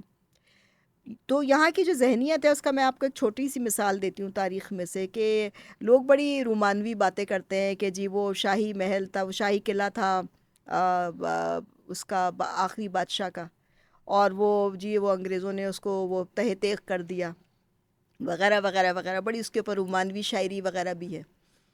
تو ویسے with all due respect to the شعراء اینڈ لٹریچر، کیونکہ وہ تو دیکھیں نا، وہ ایک تو گال کے تل کے اوپر پوری سلطنت دے دیتے ہیں، تو اب شاعروں کا کیا کہنا، صحیح ہے. وہ تو دل کے بادشاہ ہوتے ہیں. لیکن اب دیکھیں جو فیکٹ ہے نا، فیکٹ آف دا میٹر یہ ہے کہ 1830 سے دہلی کے جو تھے سوداگر، بزنس مین اور ریزیڈنٹس، وہ برٹش ریزیڈنٹ کو کمپلینٹیں کرتے تھے. اور یہ میں آپ کو حوالہ دے رہی ہوں کوئی گیزیٹیئرز کا نہیں، جو برٹش گورنمنٹ کے لوگ گیزٹس چھاپتے تھے، جو ہم آفیسرز پڑھتے ہیں، کہ ہمیں کہا جاتا ہے بھئی آپ پڑھ لیں کہ گیزیٹیئر میں کیسی مینجمنٹ کا بتایا جاتا تھا. یہ ڈپٹی نذیر احمد تھے ایک، جو فورٹ ولیمز کالج میں عربک پڑھاتے تھے اور ان کو بڑے مشہور رائٹر بھی رہے. تو وہ ڈپٹی کلیکٹر بنائے گئے تھے، تو انہوں نے بھی یہ کرونیکلز لکھے ہیں ڈپٹی کلیکٹر نذیر احمد نے، ان کی کتابیں ملتی ہیں. تو میں آپ کو اس کا خلاصہ آسان الفاظ میں کر کے بتا رہی ہوں گیزیٹیئرز کا، اس کا کہ یہ جو دکاندار تھے یہ خط لکھتے تھے برٹش ریزیڈنٹ کو کہ جناب یہ جو ہے شاہی قلعے سے غنڈے نکلتے ہیں، بھتہ خور نکلتے ہیں، اور وہ ہماری دکانوں میں توڑ پھوڑ کر کے اور سامان لے جاتے ہیں، اور ہمیں انہیں پیسے دینے پڑتے ہیں، ورنہ وہ ہمارے گاہکوں کو بھی لوٹتے ہیں اور ہمیں بھی تنگ کرتے ہیں. اچھا، British government East India company چلا رہی تھی. جو ایسٹ انڈیا کمپنی تھی انڈیا کے اندر، انہوں نے ٹھیکے لے لیے تھے. جو آخری یہ مغل بادشاہ گزرے ان سب سے ٹھیکے لیے ہوئے تھے، اور ان کی تنخواہیں ان کو ملتی تھی، لیکن ان کے الللے تللوں میں تنخواہیں بھی ان کو کم پڑتی تھیں. تو باقی کام یہ بھتہ خوری سے ہی چلتا تھا. اب کیونکہ ایسٹ انڈیا کمپنی بزنس مینوں کی کمپنی تھی، تو وہ بات جو تھی، وہ جو تھے دہلی کے جو بزنس تھے دکاندار وغیرہ، وہ بات رہ جاتی تھی، کہیں دب جاتی تھی. کرنا کیا ہوا کہ سن 1830 کے اندر انہوں نے انڈیا ایکٹ پاس کیا، اور اس بہانے انہوں نے کیا کیا کہ ایسٹ انڈیا کمپنی سے کنٹرولنگ شیئرز خرید لیے برٹن کی گورنمنٹ نے. اب جب انگلستان کی گورنمنٹ نے یہ شیئر خرید لیے ایسٹ انڈیا کمپنی کے، تو انہوں نے آفس شفٹ کر دیا وائٹ ہال، اور سارا ریکارڈ بھی ادھر شفٹ ہوا. اور اب ایسٹ انڈیا کمپنی والے تھے تو بورڈ آف ڈائریکٹرز میں، لیکن کم تعداد میں رہ گئے. اب وہاں پہ کوئی بیوروکریٹ بیٹھا ہوا ہوگا وائٹ ہال میں، اس نے وہ پرچیاں پڑھی، چٹھیاں پڑھی ساری. اس میں بھی ان کو ایکشن لیتے لیتے لیتے 1857 آ گیا. 27 سال یعنی پھر بھی گزرے. وہ بھی اور بھی بہت ساری چیزیں ہوئیں، اچھی اور بری سب کچھ. تو انہوں نے اس بات پہ آبجیکشن کیا تھا جو مغل لوگ تھے کہ جناب جب آپ نے ہم سے تنخواہیں لینے کا وہ کیا ہوا ہے، اور آپ نے کہا ہے کہ آپ اپنی فوج نہیں رکھیں گے، ہم مینٹین کریں گے لا اینڈ آرڈر، ہم جو ہے آپ کو ٹھیکے کے اوپر جو ہے جو پیسے جمع کریں گے اس کی 30% دے دیں گے، تو آپ کے یہ جو لوگ ہیں یہ جا کے سیلف فائنینسنگ کیوں کر رہے ہیں، بھتہ کیوں لے رہے ہیں. اور اس کے اوپر دیکھیں نا کہ یہ جو پوری بات ہے، یہ میں ڈپٹی نذیر احمد کو کوٹ کر رہی ہوں، اور باقی گیزیٹیئرز کو بھی. چلے گیزیٹیئرز کو آپ کہہ دیں گے جی وہ تو انگریزوں نے لکھے، لیکن اور بھی بڑے پاکستان اور انڈیا کی جو پرانی فائنینشیل ہسٹری ایک نفسیات ہے. اور میں نے آپ کو قبلائی خان کے زمانے سے بتایا کہ دیکھیں اس کے بعد تو پھر کوئی کام ہی نہیں. اور قبلائی وہ تو منگول باہر سے آئے تھے، وہ بھی ایسے ہی تھے، تو انہوں نے وہی سسٹم رکھا. تو یہاں کی جو عوام ہے، یہاں کی جو عوام ہے، اس کو کبھی بھی وہ سسٹمز ملے ہی نہیں جس کے یہ حقدار تھے. اب انڈیا نے تو ترقی کری، انڈیا نے اپنی انڈیویجول تھنکنگ کری، چائنا نے ترقی کری، چائنا نے اپنی انڈیویجول تھنکنگ کری، اور اتنی تھنکنگ کری کہ وہ امریکہ تک کو اس کے سامنے اس کو آنکھیں دکھانے لگ پڑا. لیکن پاکستان میں جو انڈیپینڈنٹ تھنکنگ ہونی چاہیے تھی، جیسے میں نے آپ سے کہا نا کہ سیلز ٹیکس کے وقت یہ بات ہوئی تھی کہ بس سیلز ٹیکس ہی ہوگا، باقی سارے ٹیکسز کو آپ ختم کریں گے اور اس کو بلکہ بہت ہی مارجنلائز کریں گے، تو وہ نہیں ہو سکا. تو یہ آپ کے سامنے میں آپ کا اس کا کلچر نفسیات بتا رہی ہوں کہ پھر دیکھیں کہ وہ جو دہلی کے اوپر اٹیک ہوا، وہ جو کہتے ہیں وہ ایکچولی اس میں جو لا اینڈ آرڈر کا مسئلہ یہ بنایا انہوں نے بنایا ہوا تھا بتہ خوری سے. اور اس میں آپ کو فائنل بات بتاؤں کہ تبھی چرچل جو تھا انگلینڈ کا وزیر اعظم تھا، جب انڈیا اور پاکستان الگ ہوئے ہیں تو چرچل نے ایک جملہ کہا تھا. اس نے کہا تھا کہ آپ نے ان لوگوں کو، کیونکہ لارڈ جارج تھا اس وقت وزیر اعظم، چرچل پہلے وزیر اعظم تھا جنگ کے زمانے میں. جب پیس کا وقت آیا تھا لارڈ جارج جو ایک بینکر تھا، ایک سمپل سا آدمی تھا جو کہ فائنینشیل ورلڈ کا آدمی تھا، اس کو وزارت عظمیٰ دے دی گئی تھی کہ انگلینڈ کے جو اقتصادی معاملات ہیں اس کو وہ بہتر ہینڈل کر سکتا تھا. تو اس نے جناب اپنی لائبلٹیز ختم کریں. اس نے یہ نہیں دیکھا کہ جی کون سی چیز کہاں جا کے گر رہی ہے، ان کا کیا عوام کا حشر ہو رہا ہے. He didn't care. لیکن چرچل نے ایک بات کہی تھی کہ آپ لوگ ان کو وقت سے پہلے آزاد کر رہے ہیں اور یہ لوگ آخر میں صرف جو ہے ہوا اور پانی کے پیسے لیں گے، ان کو ٹیکس کے نظام کا پتہ ہی نہیں ہے یہاں کے لوگوں کو. تو یہ جو بات اس نے کہی تھی چرچل نے کہ یہ صرف ہوا اور پانی کے اوپر پیسے لیں گے. اور آپ دیکھیں آج یہ جو دیکھیں یہ جو بھتہ کلچر ہے جو آپ نے بات کری نا، تو آپ نے تو تمیز سے کہا کہ سر یہ دیکھیں کیا تو یہ تو جی مسئلہ یہ دیکھیں نا کہ یہاں کے جو عوام ہیں پاکستان کے، خاص طور پہ آپ دیکھیں نا کہ ان کے اوپر سسٹمز جو ہے ان کو کوئی دیے ہی نہیں گئے، اور وہی پرانا جو ان کی جو خمیر میں چیزیں آ رہی ہیں، بلکہ وہ تو ان کی نفسیات میں اتنی چیز چلی گئی ہے کہ اگر کوئی ایک اچھا آدمی آ جائے جو ان سے بھتہ نہ مانگے اور ان کا کام فری میں ان کو کر کے دے دے تو یہ اس پہ شک کرتے ہیں بیچارے. یہ سمجھتے ہیں کہ پتہ نہیں کیا اس میں جو ہے چیز ہے کہ اس نے تو مجھ سے کچھ نہ پیسے مانگے نہ اس نے کوئی بھتہ مانگا اور اس نے ہمارا کام ویسے ہی کر کے دے دیا. تو ان کو بیچاروں کو یہ اتنے یعنی ان کی نفسیات کیا ان کے نہیں، اور جو کہتے ہیں نا کہ لاشعور ایک ہوتا ہے اور ایک ہوتا ہے تحت الشعور، سب کانشیس کے پیچھے جو انکانشیس ہے اس میں ان کو اپنے اوپر ظلم کروانے کی عادت ہو چکی ہے 3000 سالوں سے. دیکھیں کوئی تو وجہ ہے نا کہ مہابھارتا اس علاقے میں جنگ لڑی گئی ہے. یہ میں آپ کے سوال کا ہی جواب دے رہی ہوں. مہابھارتا بھی ایک پراکزی وار تھی، یہاں کی لوکل وار نہیں تھی. یعنی کہ یہ جو علاقہ ہے یہ ایک ایسے ایک ایرینا ہے، ایک میدان ہے جہاں کے جو لوگ ہیں وہ ان کی اوقات سبزیوں کی طرح بھی نہیں ہے، اور جس کی مرضی آتی ہے وہ آتا ہے اور سر کاٹ کے چلا جاتا ہے. اور جو یہاں کے عوام ہیں جب ان کے پاس الیکشنز کے موقع آتے ہیں، ان کو موقع ملتا ہے تو یہ چھوٹی موٹی باتوں میں ہی ایک دوسرے کے ساتھ لگے رہتے ہیں، اور یہ جا کے اپنے نظام کو نہیں کہتے کہ کہاں جا رہا ہے جی، نظام آپ نے بنانا ہے نا. اور جب آپ کے پاس کوئی نظام بنانے والے لوگ ہوتے بھی ہیں تو آپ ایون اپنے محلوں میں ان کو کاؤنسلر سلیکٹ نہیں کرتے. دیکھیں نا جب کاؤنسل کے الیکشن ہوتے ہیں یونین کاؤنسل کے، اگر سارے محلے والے اکٹھے ہو جائیں تو کس کی بدماش کی مجال ہے کہ آ کے ان کے محلے میں اپنا بندہ لگا دے. تو یہ تو یونین کاؤنسل کے لیول کے اوپر بھی عوام، وہ کہتے ہیں یہ کہا عوام کی ہی ذمہ داری ہوتی ہے اور ڈیو ڈیلیجنس ہوتی ہے. اب جو باہر کے ملکوں کا آپ نے بتایا، وہاں پہ انہوں نے بڑے انقلابات آئے، انہوں نے بڑی جنگیں لڑی ہیں وہاں کے عوام نے. چاہے آپ فرانس کی مثال لے لیں، چاہے آپ انگلینڈ کے اندر بھی جو ہے 1688 اس کے اندر انہوں نے اپنے بادشاہ کا سر کاٹ دیا تھا، اور انہوں نے پھر یہ ریفارمز وہ لے کے آئے تھے، اور وہ ریفارمز بھی ایک وقت میں نہیں آئی تھی، ورنہ وہاں پہ بھی فیوڈلزم تھا، مگر انہوں نے اس کو کرتے کرتے کرتے کرتے یہاں تک لے کے آئے کہ ایک آدمی جو کسی ایوان میں بیٹھا ہوا ہوتا ہے وہ اپنے آپ کو رسپانسیبل فیل کرتا ہے، کیونکہ ان کی یونین کاؤنسل کا جو لیول ہے وہ بڑا افیکٹو ہے. اور دیکھیے جو ٹیکس کا نظام ہے جو ڈیلیور کرتا ہے صفائی، صحت، تعلیم اور آپ کی حفاظت، لا اینڈ آرڈر، آپ کی عزت، آپ کی چادر کی، آپ کے گھر کی حفاظت، یہ 4 چیزیں یہ شروع ہوتی ہیں آپ کے محلے سے، اور وہ ہے یونین کاؤنسل کا لیول. اور وہاں پہ بھی فنڈز آتے ہیں، اب تو اتنے فنڈز ہیں کہ آپ سوچ نہیں سکتے. لیکن آپ دیکھیں نا کہ وہ ان سے تو جا کے یونین کاؤنسلر سے تو پوچھ نہیں رہا ہے جا کے کہ جناب ہمارے فنڈز کدھر جا رہے ہیں، لیکن فیڈرل گورنمنٹ سے وہ کہہ رہے ہیں کہ جناب ہمارے بھائی 18ویں ترمیم کے بعد سب سے پہلے تو آپ یونین کاؤنسل کے لیول کو افیکٹو کریں. اب جو باہر کے ملک ہیں، فرانس ہیں اور یورپ کے دوسرے ملک ہیں اور انگلینڈ کی میں نے آپ کو مثال دی، وہ ادھر سے شروع ہوئے ہیں. اب ان کا یہ والا جو مارکیٹ تھیچر تھی وزیر اعظم بنی اور بڑی کامیاب وزیر اعظم رہی انگلستان کی 11 سال تقریباً، اس نے پتہ نہیں کتنے سال جو ہے نا وہ کاؤنسل کے لیول کے اوپر کام کیا، اپنا ہوم ورک کیا اس نے. جی اچھا، ابھی بھی آپ یہ دیکھیں نا جو ڈسکنیکٹ ہے کہ جو اوپر لوگ آ کے بیٹھے ہوئے ہیں ان کو یہ گراس روٹ لیول کے لوگوں کا پتہ ہی نہیں ہے، اور گراس روٹ کے لیول کے اوپر وہی میرے خیال میں لال قلعے والے لوگ ٹائپ لوگ جو ہوں گے، جو کہ دہلی والا نظام چل رہا ہے جو چرچل نے تانا دیا تھا کہ آپ نے ان لوگوں کو ابھی ایسے ٹائم پہ لگ کیا کہ ان کو ٹیکس کا نظام کا پتہ ہی نہیں. کیوں؟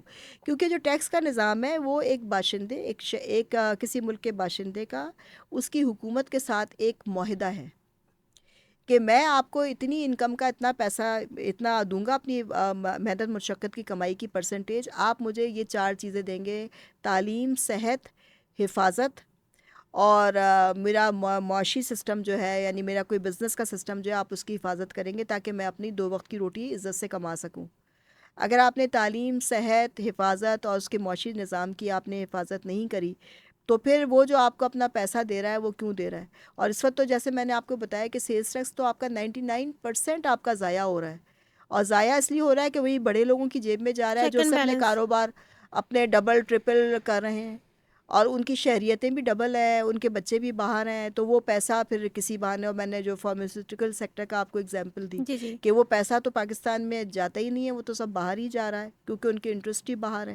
پاکستان میں تو وہ صرف اسی طرح آئے ہوئے ہیں جیسے کہ لوگ شکار کے لیے کسی شکارگاہ میں چلے جاتے ہیں کہ بھئی اس وقت موسم چل رہا ہے شکار کا، تو یہاں پہ اچھا جانور یا اچھے تیتر یا اچھے بٹیر مل جائیں گے یا ہرن مل جائیں گے، تو اب جا کے مار کے آتے ہیں۔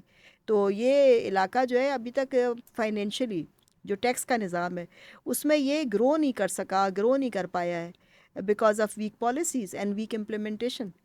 اور باہر کے جو انڈیا کی اور چائنا کی میں نے مثال دی، آپ دیکھیں نا کہ چائنا تو ہم سے پیچھے شروع ہوا تھا، جی جی ایسا ہی ہے.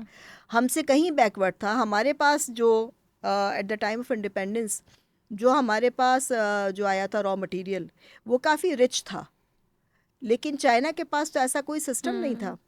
اور پھر آپ دیکھیں وہ اوپیم میٹرز کیا مسئلہ تھا، اور جو برٹن نے وہاں پہ پوری اوپیم کی جو پوری لائن بنائی ہوئی تھی کمپنی، وہ پورا بزنس ہی وہاں سے چل رہا تھا۔ لیکن آپ دیکھیں کہ انہوں نے جو اپنی ترقی کی ہے وہ اس طرح سے کی ہے کہ انہوں نے اپنے عام لوگوں کے لیے پالیسیز بنائی ہیں، جبکہ آپ دیکھیں نا کہ ان کا بھی جو نظام ہے پیچھے سے کون چلا رہا ہے؟ اسٹیبلشمنٹ چلا رہا ہے۔ وہاں پہ کوئی پولیٹیکل وہ نہیں ہے ایکٹیویٹی جو اس کو آپ کہیں جی وہ جمہوریت ہے اور جی فلانا ہے اور دھماکہ ہے۔ اچھا، لوگ یہاں پہ پاکستان میں بڑی باتیں کرتے ہیں اس کی، میں کیونکہ آپ نے ٹیکس کی بات کری ہے نا تو میں ٹیکس بتا رہی ہوں۔ ٹیکس از پیپل، پیپل کا مطلب جمہوریت۔ جمہوریت کس سے بنتی ہے؟ لوگوں سے بنتی، عوام۔ اب وہ کہتے ہیں سنگاپور کی بجائے، سنگاپور پیچھے کس نے بنایا؟ اسٹیبلشمنٹ نے بنایا۔ آپ دیکھیں سنگاپور میں آپ کا جہاز جاتا ہے 5 منٹ نہیں لگتے اس کو کلیئر، آپ کا جہاز جب تک ڈاک ہوتا ہے آپ کا سامان کلیئر ہو چکا ہے۔ آپ پاکستان میں دیکھیں، آپ کو پیر سے لے کے تعویذ سے لے کے گنڈے سے لے کے تو پتھارے دار سے لے کے تو گنڈے سے لے کے تو وکیل سے لے کے تو کورٹ سے لے کے ہر جگہ جانا پڑتا ہے، اور دعائیں کرتے ہیں آپ کہ جی میرا سامان کلیئر ہو جائے، جہاز میرا جو گڈز آئے وہ کلیئر ہو جائیں۔ تو آپ مجھے بتائیں، جبکہ پاکستان کے پاس تو سنگاپور سے بہت زیادہ ریسورسز ہیں۔ Same is for Japan. آپ دیکھیں جاپان کے عام لوگ یہ نہیں سمجھیں کہ جی یہ پولیٹیشنز خراب ہیں تو فلانے خراب ہیں تو بیوروکریٹ خراب ہیں تو دھماکے خراب ہیں۔ بھئی بات یہ ہے کہ اگر آپ نے اپنے بچوں پہ بھی نظر نہیں رکھی تو وہ بھی خراب ہو جائیں گے۔ ایسا ہی ہے. تو دوسروں کو جو بلیم کرنا ہے یہ بہت کمزور لوگوں کی نشانی ہوتی ہے۔ پاور آپ کے اپنے اندر ہے، آپ اپنے اندر اپنا کام ٹھیک کریں، اپنے لوگوں میں ایک آپ پیدا کریں۔ تو کسی بھی، اگر میں نے کہا نا یونین کاؤنسل کا لیول، آپ کو 18ویں ترمیم کیوں دی گئی ہے؟ اسی وجہ سے دی گئی ہے، آپ یونین کاؤنسل کو ہینڈل اگر آپ نے ٹھیک کر لیا تو پھر آپ کے علاقے میں جو ہے بھتہ خوری ختم ہوگی۔ پھر جب بھتہ خوری ختم ہوگی تو پھر آپ اپنے علاقے کے پھر جو بھی آپ کا آدمی ہے، ایم این اے ہے، ایم پی اے ہے، اس سے آپ اپنی پالیسیز ٹھیک کروائیں گے۔ پھر آپ کو سب پتہ ہوتا ہے محلے والوں کو کیا ہو رہا ہے، کہ اب وہ لوگ کہتے ہیں جی اب کون اس پھڈے میں پڑے اور میں تو اپنی زندگی آرام سے گزاروں۔ تو اس طرح سے تو نہیں ہے نا، زندگی اگر آرام سے گزارنے کی جگہ ہوتی تو آپ کو دنیا میں بھیجا کیوں جاتا؟ یہ دنیا تو امتحان کی جگہ ہے۔ تو یہاں کے جو عوام کا جو شعور ہے اور جو یورپ کے جو ملک ہیں، آپ دیکھیں کہ ان کا جو عوام کا شعور ہے اس میں بڑا فرق ہے۔ اور آپ یہ دیکھیں کہ جب یہاں کے لوگ بچا کے کسی طریقے سے کسی یورپین ملک میں چلے بھی جاتے ہیں تو وہاں پہ بھی کیا کرتے ہیں؟ وہی حرکتیں کرتے ہیں جو یہاں پہ کر رہے تھے۔ پھر وہ لوگ پریشان ہوتے ہیں کیونکہ انہوں نے اپنی سماجی ترقی اور آزادی کے لیے، انہوں نے اپنی شخصی آزادیوں کے لیے بڑی قربانیاں دی ہیں ان لوگوں نے۔ تو ہمارے یہاں کے جو عام جیسے جو لوگ ہیں جن کا کام ہے کہ وہ دیکھیں کہ عام لوگ کہ وہ جی جو بڑے لوگ جنہوں نے جن کو اپنا رہنما کہتے ہیں، یا جو آپ کے افسر تعینات ہیں، یا جن کے پاس وہ خود کیا کر رہے ہیں، کیونکہ ان میں ایکا نہیں ہے۔ اور یہ ان کے اندر دوسری بات ہے کہ جو تعلیم کا نظام ہے، لیکن چائنا نے اپنے تعلیم کا نظام کیسا بنایا؟ جو ان کے عوام کے مطابق ہے۔ اب جاپان کی میں آپ کو مثال دے کے یہ سوال کا جواب آپ کا کچھ وہ کروں گی کمپلیٹ۔ جاپان کے پاس 2 ایٹمی حملے ہوئے ہیں، جاپان کے پاس کوئی ریسورسز نہیں تھی، لیکن ان کا جو تعلیمی نظام ہے وہ جیسا بھی ہے وہ ان کے اپنے لوگوں کے مطابق ہے۔ نتیجہ کیا ہے؟ ان کی مینجمنٹ اور گورننس کی یہ مثال ہے کہ وہ جو آپ نے کہیں پڑھا بھی ہوگا کہ وہ بچی ایک کالج میں جاتی تھی اور اس کا جو ٹرین کا جو تھی کمپنی, انہوں نے کہا کہ یہ یہاں پہ کوئی انکم نہیں ہے ہماری تو ہم اسٹیشن کلوز کر دیں گے. اس لڑکی نے خط لکھا اپنے شہر کے میئر کو, اور اس نے لکھا کہ جی میں اسٹوڈنٹ ہوں اور میں یہ ٹرین استعمال کرتی ہوں, اور ابھی مجھے پتہ لگا ہے کہ ٹرین کمپنی جو ہے یہ اسٹیشن بند کر رہی ہے, تو میں اپنے کالج کیسے جاؤں گی, میں اسٹوڈنٹ ہوں, میرے پاس اتنے پیسے نہیں ہیں کہ میں پرائیویٹ چیزیں ہائر کر سکوں.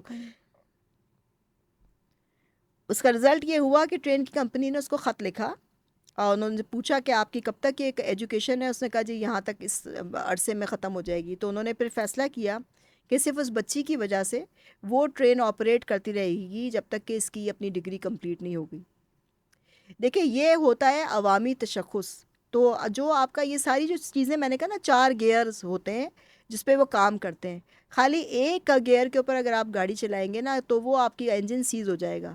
اگر ایک آپ نے باقی چیزیں اس کے کمپلیمنٹری نہیں لگائیں کہ آپ کی گاڑی ہے اور اس میں آپ نے جو ہے وہ F X Suzuki F X گاڑی تھی لیکن آپ نے اس کے اندر انجن رولز رائس کا لگا دیا, تو جیسے ہی وہ آپ اس میں انجن میں سیلف ماریں گے گاڑی پھٹ جائے گی. تو یہ جو سسٹم کی جو ویکنیس ہے اس کے عوام خود بھی ذمہ دار ہوتے ہیں نا. کوئی عوام خود لے گی تو پھر وہ آرام نہیں, یہاں کے تو عوام کا میں نے آپ کو بتایا پچھلے مطلب پورے 200 سال کا کہ کیوں چرچل نے کہا تھا, تو یہاں کے جو لوگ ہیں ان کے کیوں نہیں سسٹمز بن پائے, کیونکہ انہوں نے اپنے سسٹمز کی مانیٹرنگ نہیں کری. اور انڈیا کے اور چائنا کے اور جاپان کے اور دوسرے ملکوں کے سسٹمز کیسے بنے ہوئے ہیں, جیسے بھی سسٹمز ہیں مگر عوام کی, کیونکہ ان کے عوام ویجیلنٹ ہیں. ایون اب دیکھیں نا ابھی زمانے قریب میں be I am giving a controversial example, but یہ دیکھیں نا کہ لوگ ہر طرح کے ہوتے ہیں, لوگ ایک طرح کے نہیں ہوتے. اب آپ ایران کی مثال دیکھ لیں کہ ایران نے کتنے لمبے عرصے اقتصادی جو ہے امبارگو انہوں نے برداشت کیا ہے, لیکن آپ دیکھیں کہ ان کے عوام کی جو عزت نفس ہے وہ کتنی اسٹرانگ ہے.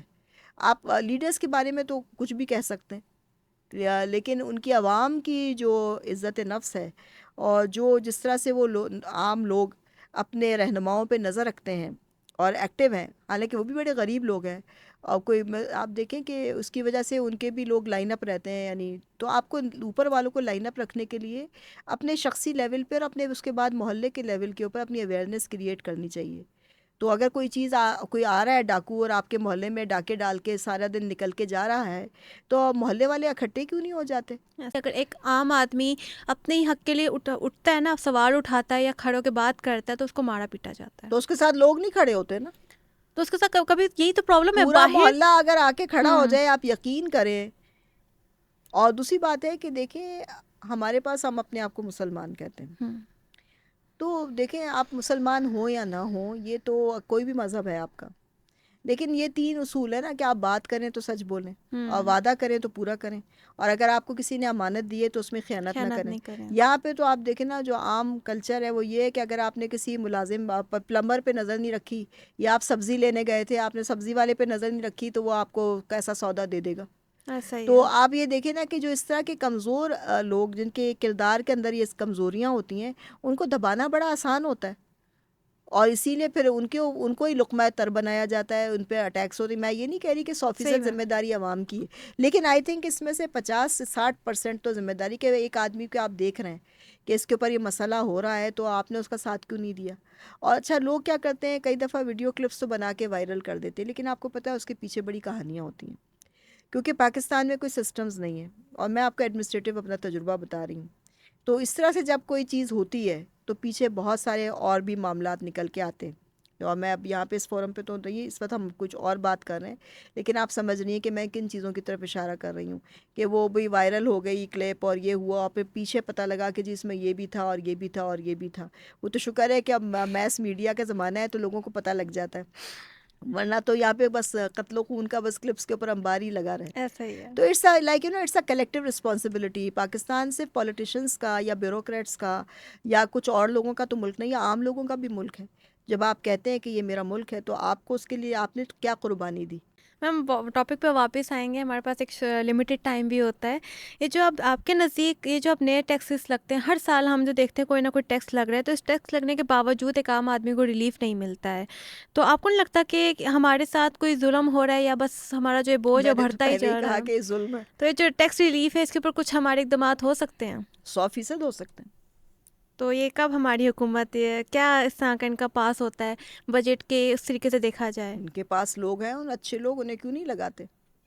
کیوں دباؤ میں آ کے ایسے لوگوں کو لگاتے ہیں جو کہ بجائے عوام کا کام کرنے کے کچھ خاص لابیز کا کام کریں؟ دیکھیں جو خاص لابی کسی کو لائی ہے، وہ آدمی، وہ افسر، جو بھی آدمی ہوگا یا جو بھی اینٹیٹی ہوگی، وہ اپنے لانے والوں کے مفادات کا بندوبست کرے گی. یعنی کہ رکاوٹ یا تو سسٹم میں ہے یا نیت میں ہے یا قانون میں ہے. نہیں، ایک جنرل ہم سویپنگ اسٹیٹمنٹ نہیں دے سکتے. قانون میں تو کوئی رکاوٹ نہیں ہے، ٹھیک ہے، لیکن قانون کا امپلیمنٹیشن جو کر رہا ہے، اس میں مسئلہ. اب وہ جو امپلیمنٹیشن جو کروا رہا ہے، اگر جو کہتے ہیں جو پیچھے جو ہاتھ ہے، وہ تو اس کا تو پاکستان سے کوئی لینا دینا ہی نہیں ہے.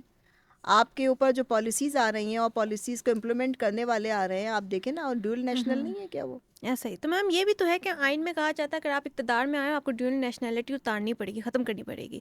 تو ایسا کیوں، اس پہ کیوں نہیں چیک اینڈ بیلنس کیا جاتا؟ اب فائدہ کیا ہے بھائی؟ اگر کوئی ایک آدمی ڈیول نیشنل تھا، اس نے اپنی ختم کر دی، لیکن اس نے اپنے بچوں کی تو رکھی، اپنے اسپاؤس کی تو رکھی کہ جی ان کے رائٹس ہیں. اب بھائی آپ کو پتہ ہے کہ میں اپنا ذاتی آپ کو بتا رہی ہوں کہ جب ایک آفیسر یا کوئی ملازم یا کوئی سیاستدان یا کوئی بھی عام آدمی جب ملک کے لیے، اپنی قوم کے لیے قربانی دینے کا فیصلہ کرتا ہے تو اس کی پوری فیملی کو قربانی دینی پڑتی ہے. ایسا ہی ہے، پوری فیملی کو قربانی آپ وہ دے گی تو وہ پھر آدمی جا کے قوم کی بات کرے گا. آپ کے سامنے بے حد و حساب مثالیں ہیں کہ جب کسی نے کہا کہ میں اپنی قوم کی مدد کروں گا اور ان کو خدا کے راستے پہ یا فلاح و بہبود کے راستے پہ چلاؤں گا، تو اس کی پوری فیملی نے قربانی دی. یہ سنگل انڈیویجول یہ فیصلہ نہیں کر سکتا. یہ بہت بڑی ذمہ داری ہے کہ آپ کہتے ہیں میں اپنی قوم کی کام کروں گا. جب آپ نے یہ فیصلہ کیا تو اب آپ کی فیملی کو آپ کو سپورٹ کرنا ہے، ان کے بات سمجھ لینی چاہیے. ہم تو ویسے بھی we talk about Karbala and we talk about so many other events. اور ایون آرڈینری لائفز میں بھی آپ دیکھیں، ایون جو لوگ مسلمان نہیں بھی، ان کی فیملی دیکھیں، اگر انہوں نے اپنی قوم کا کام کیا تو ان کی پوری فیملیز نے قربانی دی. تو اب یہ تو کوئی بات ہی نہیں ہے کہ بھئی وہ ایک آدمی نے اپنی نیشنلٹی ختم کر دی. کیونکہ جب آپ نیشنلٹی لیتے ہیں تو آپ یہ وعدہ کرتے ہیں کہ جی میں جس ملک کی آپ نیشنلٹی لیتے ہیں، آپ کو وعدہ کرنا ہوتا ہے میں اس کی حفاظت کروں گا، میں اس کے لیے لڑوں گا. جب آپ نے وعدہ کسی اور ملک کا کر لیا ہے تو what are you doing in Pakistan? You don't know anything about Pakistan. اور دوسری بات ہے، آپ کو کسی جگہ پہ کوئی ریزلٹس کے لیے سسٹمز نہیں چاہیے. اگر سسٹمز کے اوپر بات ہوتی تو امریکہ آج اس سے چائنا سے پیچھے نہ رہ جاتا. ایسا ہی ہے. سسٹمز نہیں، آپ کو اپنی جو کہتے ہیں نا وفا چاہیے ہوتی ہے. وفاداری میں تھوڑی وفا آپ کو چاہیے. اگر آپ کے پاس وفا نہیں ہے تو بے شک آپ کے پاس بڑے سسٹمز ہیں، آپ بڑے قابل ہیں، آپ کو بڑا کام آتا ہے، لیکن وفا ہی نہیں ہے آپ کے پاس. دیکھیں، اور پھر دوسری بات ہے کہ عزت. آپ عزت کریں ان لوگوں کی جنہوں نے آپ کو موقع دیا کہ آپ جائیں، جا کے میرے لیے کام کریں، مجھے ریپرزینٹ کریں. تو اب آپ نے ان کی عزت اس طرح سے نہیں کرنی کہ آپ روزانہ صبح شام ان کی آرتی اتاریں مورتی بنا کے. ان کی عزت ایسے کرنی کہ آپ کام سیکھیں، آپ ان کے دل کو سمجھیں. وہ تو بے زبان ہے 3000 سالوں سے. میں نے کہا نا، مہابھارتا اس علاقے میں لڑی گئی ہے. یہ تو غلامی یہاں کی کے سوچ عام بنا لوگ دی، اسی طرح بیچارے، چل رہے ہیں ان کی گنگا ہی ہمیشہ میلی ہوتی ہے بیچاروں کی. آپ ان سے کیا امید رکھتے ہیں؟ یہ تو بیچارے جو ہے، یہ تو پہلے ہی پتھر کے خداؤں کو سلام کرنے کے عادی ہیں. وہ تو ان کی سرشت میں چیز ہے. آپ کے اوپر ذمہ داری ہے. آپ پہ انہوں نے یقین کیا تھا، انہوں نے آپ کو اپنا بڑا بنایا تھا. آپ سے کچھ نہیں مانگا. میں اتنی بڑی افسر ہو گئے، 38 سال ہو گئے مجھ سے کبھی کسی نے کچھ نہیں مانگا کہ جی آپ یہ کریں گے تو ہم آپ کو یہاں لگائیں گے، آپ یہ کریں گے تو ہم آپ کو افسر بنائیں گے. اور آپ یقین کریں، مجھے جہاں بھی موقع ملا وہ اسی میرٹ پہ ملا، عوام کا اعتماد. اور خدا نے مجھ سے ریزلٹس بھی دلوائے. تو کیونکہ میں ان کو سمجھتی ہوں. یہ پاکستانی جو یہ اچھا، یہ ہر علاقے کے الگ الگ لوگ ہیں، کیونکہ اتنی فوجیں یہاں سے گزری ہیں نا 3000 سالوں میں. تو یہ ایک میلٹنگ پاٹ ہے. یہاں پہ ہر علاقے کے لوگوں کی الگ ہی سوچ ہے، الگ مزاج، تو الگ آپ چیزیں. ان کو سمجھیں نا. آپ نے ان سے محبت کی کبھی؟ آپ نے کبھی ان کے گھروں کے اندر، ان کے دلوں میں جھانک کر دیکھا ان کے خوشی اور غم کیا ہے؟ پاکستانی کس بات پہ خوش ہوتے ہیں، کس بات پہ غم ہوتے ہیں؟ پھر آپ کہتے ہیں جی مجھے آپ ان کا جناب لیڈر بنا دیں، مجھے ان کا افسر بنا دیں. اور پھر آپ کہتے ہیں جی مجھے رزلٹ نہیں مل رہا. یہ تو ہے ہی ایسے. ہم تو ایسے لوگ ہیں، کچھ چھوٹا کرتے ہیں ہم تو اس پہ آپ خوش ہو آئے جاتے کیوں ہیں. تھے؟ کس نے آپ کو کہا تھا آپ رہتے باہر کے ملکوں میں، آپ عیش کرتے رہتے؟ کس نے کہا تھا آپ ادھر آ جائیں؟ یہ تو جگہ ہے ہی مشکل. اچھا میم، یہ بھی تو دیکھا جاتا ہے کہ ایف بی آر اکثر ایکشن لیتا ہے ٹیکس چوری کی، یا پھر کافی ایسی چیزیں کہ کیس پکڑ لیتا ہے، یا پھر آپ کا ٹیکس کا وہ جو آپ نے گھپلا کیا ہوتا ہے وہ بھی پکڑ لیتا ہے. لیکن جب یہ کیس جاتا ہے کورٹ میں تو کمزور نظر آتا ہے، بہت بہت ظلم کا شکار رہے ہیں. اور ان کے اوپر ہزاروں سال سے ظلم ہوتے چلے آئے نا. میں نے کہا اب ظلم کروانا اپنے اوپر ان کی سرشت کا حصہ بن چکا ہے.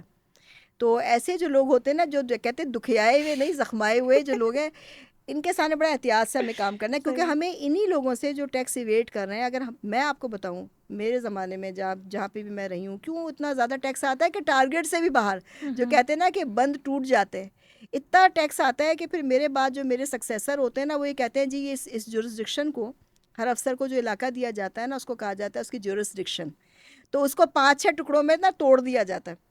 وہ یہ کہتے ہیں کہ یہ جو ٹیکس پہلے آیا ہے یہ ہم اس کا مقابلہ نہیں کر سکتے, اور ورلڈ بینک والے ہم سے پوچھیں گے, IMF والے, کہ جب میڈم شابانو تھیں اس وقت اتنا ٹیکس آیا تھا تو اب کیوں نہیں آ رہا, تو ہم کیا جواب دیں گے؟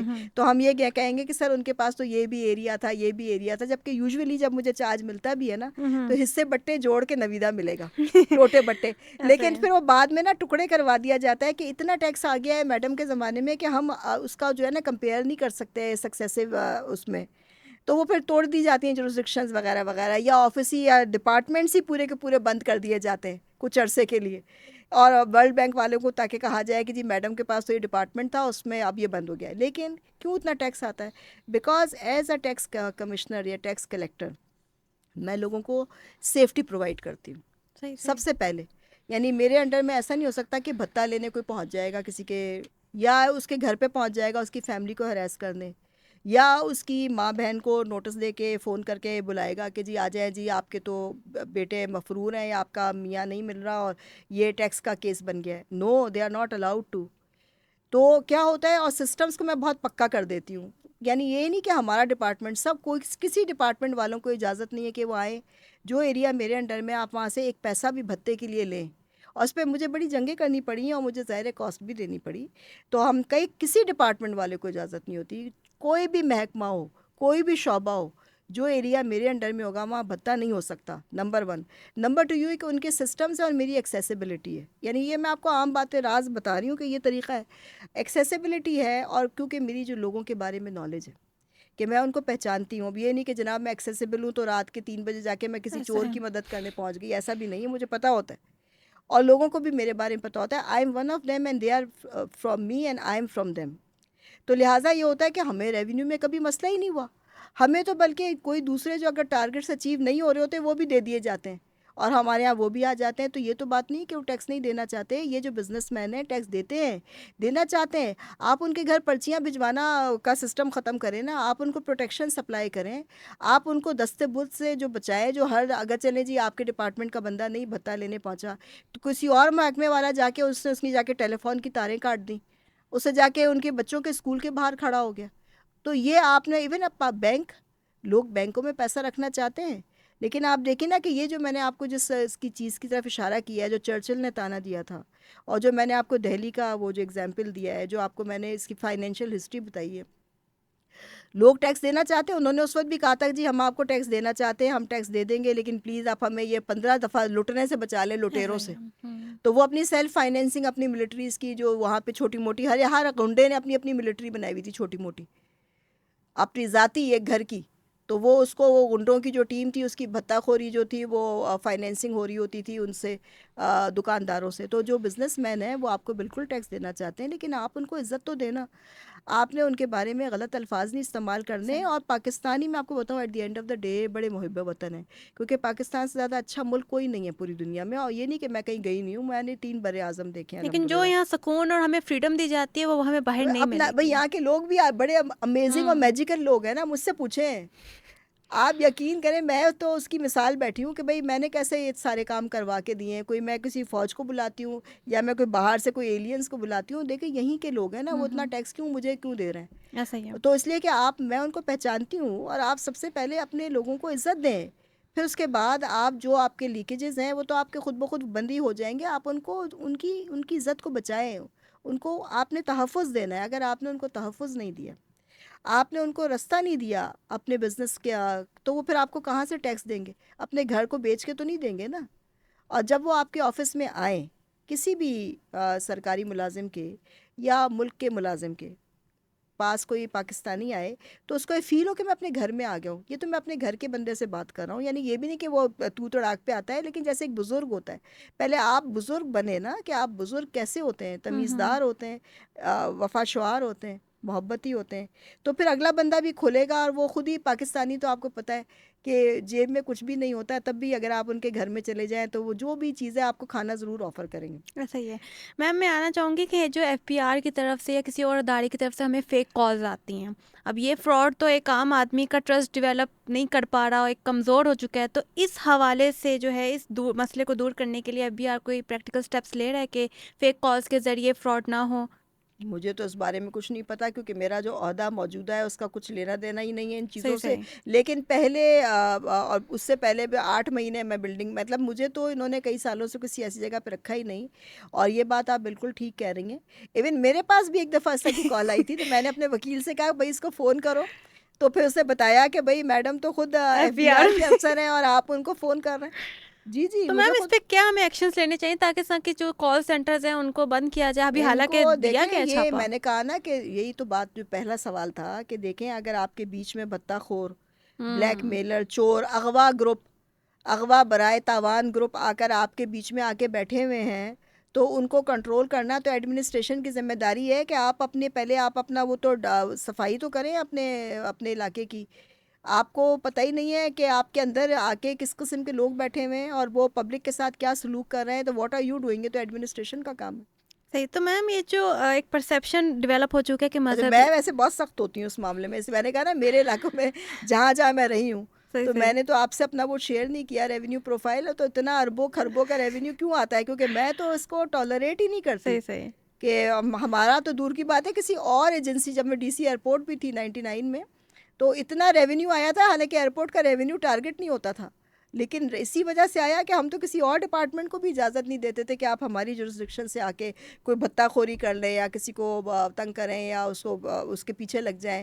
لوگ ایئرپورٹ سے پیچھے لگ کے رستے میں لوٹتے ہیں نا, وہ بھی نہیں ہوتا تھا جب تک میں ڈی سی رہی. نو نیور. صحیح صحیح. مطلب آپ نے کافی اچھی ڈیوٹیز دی ہیں. نہیں تو میرا فرض ہے یہ. صحیح. تو میم میں آنا چاہوں گی پرسیپشن کس حد تک صحیح ہے جو کہا جاتا ہے کہ ایف بی آر کے کیسز کچھ مذہبی اور سیاسی بنیاد پر کلوز ہو جاتے ہیں؟ یہ تو میں نے پھر کہا نا سویپنگ اسٹیٹمنٹ ہے, لیکن یہ بات ہے کہ یہ تو پوری دنیا میں ہے کہ آئی آر ایس کے جو کیسز ہیں وہ کس طرح سے بنتے ہیں. اور کئی دفعہ آپ دیکھیں نا, میں آپ کو بل گیٹس کے کیس کی مثال دوں کہ اب اس نے پتہ نہیں وہ امریکن اسٹیبلشمنٹ کے لیے, کیونکہ کمپیوٹرز بناتا تھا, تو اس نے کون سی چیز منع کری کہ پھر اس کو اینٹائی ٹرسٹ کیس آ گیا, اور اس کے اوپر پھر اس کو اپنا وہ کمپنی کے 2 حصے کرنے پڑے. اور ابھی بھی وہ اتنا ڈرا ہوا ہے کہ اس نے پھر جو اپنی بیوی تھی میلنڈا, اس کے نام اس نے کافی سارے ایسٹس کیے, اور پھر اس کو کسی بہانے سے طلاق بھی دے دی. تو وہ پھر میلنڈا کے پاس جو اب جو پراپرٹی کا شیئر ہے اس کے اوپر اب دوبارہ اگر گورنمنٹ اس کے خلاف آئے تو اس کے شیئر پہ نہیں جا سکتی, اسے سپلٹ کری اپنی پراپرٹی. تو یہ تو دیکھیں جو بڑا گیم ہوتا ہے نا, یہ بڑے گیم میں تو بڑی باتیں ہوتی ہیں, لیکن جو عام جیسے ہوتے ہیں اس کے اندر جو مسائل ہیں وہ تو آپ مجھ سے ڈسکس کر چکی ہیں کہ یہ تو ایک ریالٹی ہے اس سسٹم کی. کیا ہے پوری دنیا کے سسٹمز ایسی, یہ نہیں کہ میں اسے کنڈون کر رہی ہوں, لیکن یہ سیاست ہوتی ہے, بیسیکلی پیسے کی بھی سیاست ہوتی ہے. تو اگر آپ جو ہے جا کر غلط لوگوں کے سہارے یا سامنے آئیں اور وہ ان سے آپ کا کمٹمنٹ ہے, اور پھر جب آپ وہ کمٹمنٹ پورے نہیں کریں گے تو پھر وہ لوگ آپ کو سارٹ آؤٹ کرنے آ جاتے ہیں.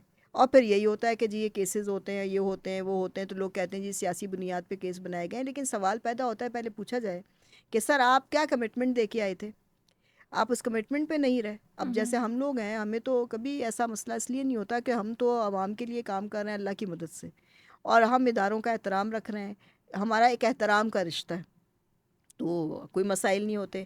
اب یہ جو سیاسی مسائل ہوتے ہیں, ہاں حسد وغیرہ اپنی جگہ پر ہے, جب آپ بڑے عہدوں پر ہوتے ہیں, بڑی جگہوں پر ہوتے ہیں, تو حسد تو آئے گا, اٹ از بٹ نیچرل.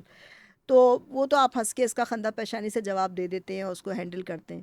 لیکن یہ کہنا کہ جی یہ میرے ساتھ اس لیے ہو رہا ہے, تو اس میں پیچھے اپنی بھی کچھ ایسی باتیں ہوتی ہیں جو آپ کے کمٹمنٹس ہیں کہ آپ اتنے بڑے مقامات پہ جب پہنچے ہیں تو جو لوپ ہولز آپ نے استعمال کیے تھے, وہ لوپ ہولز میں سے ہی پھر اندر سے آپ کے پاس لوگ آ گئے کہ تم نے ہمارے سے, کیونکہ شیطان سے وعدہ ہے نا, تو شیطان تو اپنے وعدے پورے کرواتا ہے. صحیح.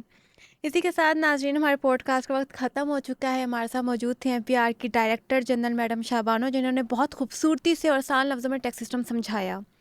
اسی کے ساتھ دوبارہ حاضر ہوں گے ایک نئے موضوع نئے مہمان کے ساتھ. اپنی میزبان نویدا شیخ کو اجازت دیجیے. اللہ حافظ.